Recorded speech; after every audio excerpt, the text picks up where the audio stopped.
Right, okay then guys, so we're back again with Premier League predictions with the one and only Adam Pearson. We're here at the Geordie Star as always. We'll put a video on the screen at the moment. Feel free to check them out.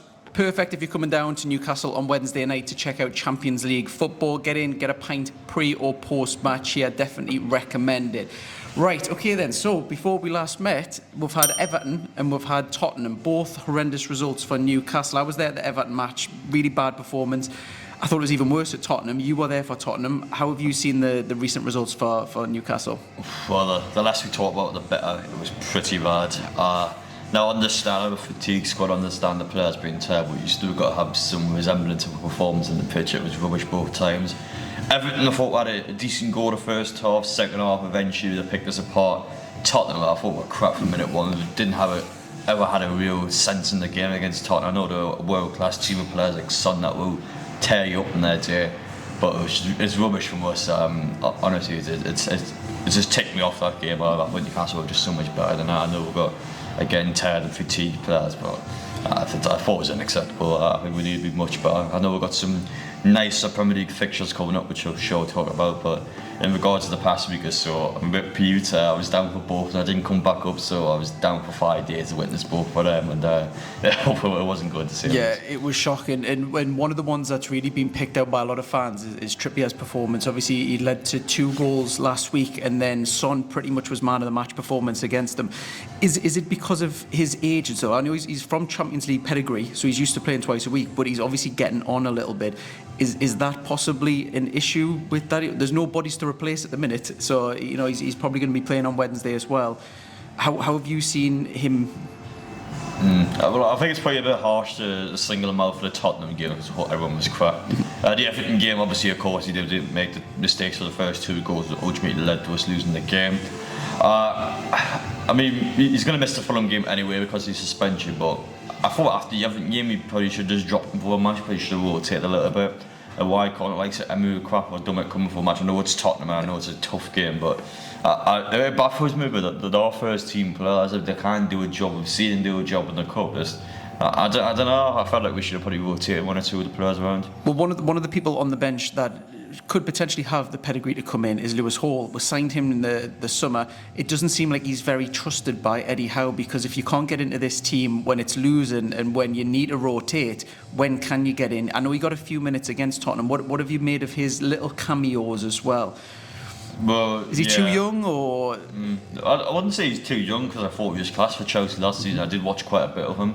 It seems to be a case that someone's not quite clicking on with him. I think Eddie Howe probably doesn't want to start him, obviously, hence why he hasn't. I don't know, I was still probably giving him 10 to 15 minute cameos on a frequent basis off the bench, but the fact that he hasn't probably suggests that he's not particularly doing well in training, or that maybe someone meant to, or whatever it may be. It's not great, to be honest. Obviously, judging how the requirements always do, that's supposed to be a £35 million transfer, and the kid's not getting a sniff of the pitch, so maybe there's an obligation in the deal where if he doesn't play a certain amount of minutes, Eddie Howe doesn't have to buy the player, hence why he's not doing that. Which, I mean, to be honest, if he doesn't fancy the player, if he doesn't think the player's going to do a job, then obviously make sure it's not going to be a permanent deal if that's the case. But obviously it's a bit sad, a local lad scored against Man U, but ultimately it's a loan move that just isn't working out at the minute. Yeah, so then we'll look very quickly at Milan midweek. So obviously we're doing this Premier League prediction before the Champions League games and stuff like that. It's probably going to have an impact on the weekend, so we'll touch on it quickly. So Milan, how confident are you going into that game as well? We might have some bodies back. There might be some ability to rotate a little bit. It's a very, very tough game. We've got home advantage, which is what's really costing Newcastle at the minute, because our away form's terrible, home form's good. How do you see that one going? Well, it's going to have to be a result for Newcastle. A draw guarantees you third. If you win the game, then it's a possibility to finish second in the Champions League. For me, I'm at that stage how I honestly don't mind where we finish. I think even fourth is a positive because you get your players back. You don't have to focus on European football. You can focus domestically, where you've got games like Chelsea away, a realistic chance to actually potentially win the Carabao Cup after that, and of course Sunderland the FA Cup, which I definitely don't want to lose. So the games are there. If Newcastle got the Champions League, still got quite a lot up for grabs this season, and you got to make sure you get back into Europe anywhere in the Premier League. As for the Champions League, obviously you like to finish second, or you like to finish third and continue the European run, but I'm not arsed at this point, but I had to give you my honest, I guess, unbiased thoughts on this. I don't think PSG beat Dortmund. I think Dortmund would definitely be desperate to get them out.